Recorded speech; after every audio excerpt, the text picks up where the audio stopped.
There's no reason to raise taxes. Taxes will not be used to reduce spending or borrowing or the Fed printing, period. So why raise taxes? As I've told you before, I come to this microphone and I try and think of different ways, different arguments to basically do the same thing. Defend your liberty. Defend your sovereignty against this growing tyranny. These policies, massive tax increases, massive spending and borrowing, are bound to fail. They're dooming us. The laws of economics will overcome the laws of politics. We have an increasingly omnipotent government with no fiscal limitations. If they are, what are they? It's not a limited government. It's now an unlimited government. And yes, groups of people are being paid off. This is by design.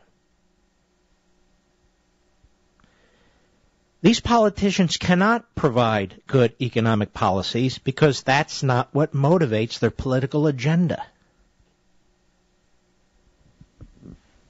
More and more coercive power. That's what they want to exercise. That's what motivates their political agenda. And they are substituting political decisions, selfish, self-serving political decisions, for your individual economic decisions. Centralization, social engineering, government control, a planned society. That's what they're doing. Socialism in all its forms is a failure. In its more coercive forms, communism, National Socialism, inhumane in every respect. Westernized democratic socialism, inhumane, a failure. Capitalism has been a success. Capitalism is successful whenever it's tried, wherever it's tried. It creates more wealth, more opportunity for more people than any other economic system because it's a system based on liberty. Yet, socialism, or as I call it, statism, prevails. It prevails all over the world. You do not see liberty and capitalism breaking out very much, do you?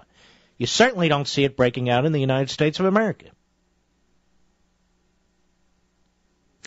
How does the government get more revenue? Well, it steals it from you. Uses the law. It uses the law to plunder your wealth, your private property. And why does it do that? To help people? No. So government can become ever more powerful. And it operates contrary to facts and evidence and experience in instituting its regulations and its spending and printing policies, which are disasters and proven as disasters. Statism, as I said, comes in various degrees, but in the end it's all a form of totalitarianism, isn't it?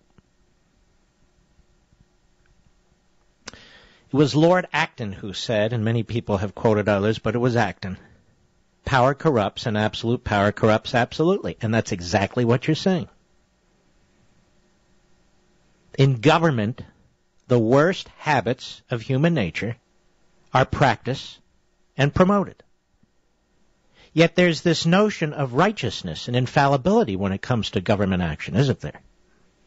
The government is said to act for the people. Well, which people? Now, we are heavily statist today, I would argue. Maybe freer than many other countries, but not free. Everything from licenses and permits, all kinds of regulations and fees and taxes.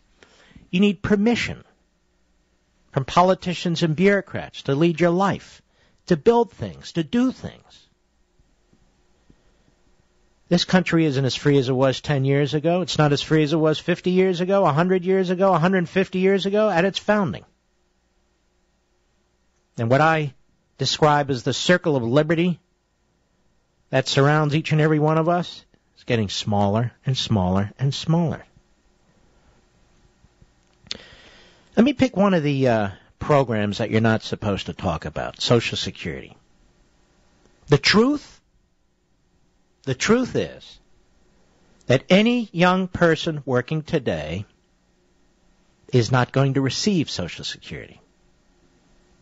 For that young person, this is a complete fraud.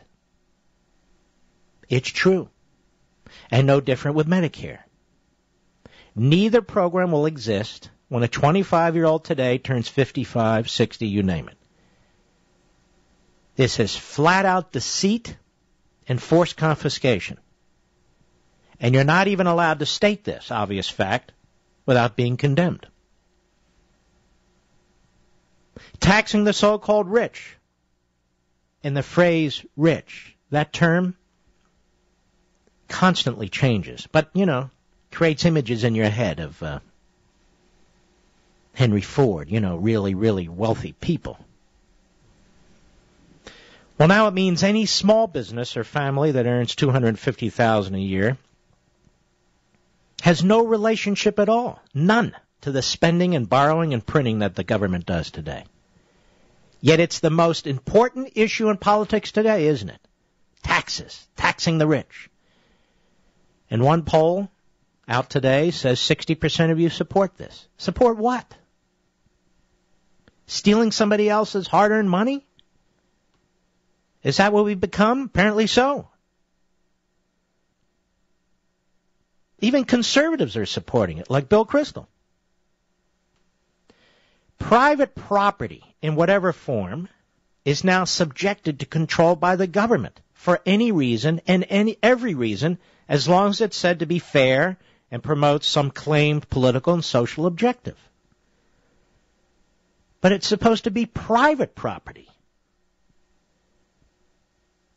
The truth is your private property isn't private anymore. It's not your property. It belongs to the government. That's the current mindset. Class warfare, redistribution of wealth, force through law, pillaging through law. Look how easily we accept it now. Obama beats his chest with class warfare. He gets votes with class warfare. Soaking the rich. Soaking the rich? What does that mean? In other words, money that creates more wealth, more productivity, more opportunity, more jobs for ordinary people should be taken by the government and redistributed for other reasons. Which means what?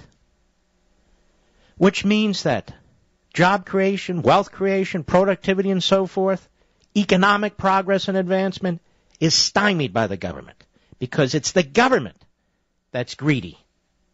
It's the government that's usurping. Is this making sense, Mr. Producer? There is nothing Obama has done or will do that will or can improve this society. That is, improve the lives of most of the people in this country. Nothing.